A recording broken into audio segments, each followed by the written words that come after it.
All right, welcome to Los Angeles. It is really getting hot and heavy here, and the crowds are coming in, and this is it. Hours to go. We're in the third and final debate. I just didn't know that it was tonight. Time slips by.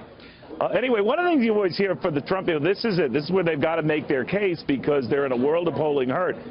But when I caught up with Curt Schilling, of course, the famous Boston Red Sox, but whatever. Anyway, one of the issues he raised is that, Neil, don't believe that. Just don't believe those numbers. The great underreporting, as it's known. Curt Schilling on that. Take a look. Curt, that's been your feeling, that support is underrepresented in the polls, right? Well, I think it's intentionally underrepresented. You mentioned 48 and 80, the elections. Those were very different times in the world and in the country. They didn't have. There wasn't a media dead set against one candidate like we have now, and that to me is the overriding factor.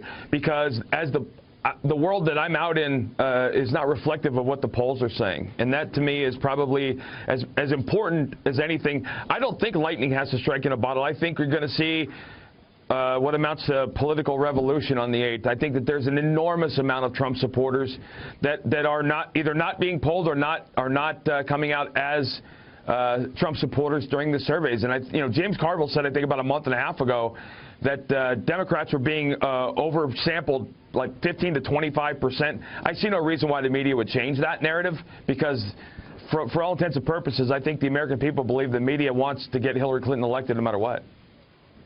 All right, let's say that's the case, and let's say that these polls understate Donald Trump's support. Do they understate it that much? Because naturally, depending on how they roll out to us, Curt, there's 7 to 10 point gaps there. That would be a lot of ground to make up.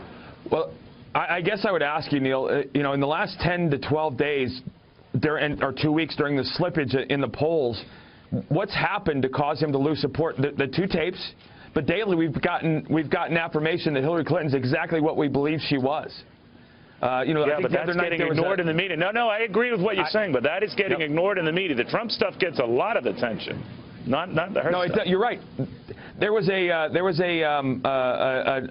report the other day. There was a 66-minute news cycle on, I believe it was MSNBC or CNN, and the Trump tapes got 23 minutes of coverage, and WikiLeaks got 28 seconds. So, yeah, I get it. You're right. It is a lopsided. Let me ask you, though, about that. We're seeing that the media has been collectively guilted in, maybe because we've been pounding this in balance with every other story, to at least report more of this. And it will likely come up in the debate. So if you're Donald Trump and you want to look at this two different Hillarys, evidence these WikiLeaks, how would you do it? Well, I think that tonight the mandate's very clear. If you're not talking about the horror that she's inflicted in 26 years, or specifically what you're going to do to fix it, don't talk. Don't talk. I think that he should open up tonight by saying, listen, I'm gonna start off tonight's debate before I answer the first question by saying, you know what, I'm sorry. I'm a grown man. Stuff has come to light. I've clearly said things that I shouldn't have said, inappropriate, disrespectful. There is no place where they were appropriate. I apologize. But I need to focus on what we're talking about, and the issue is it's going to be her or me.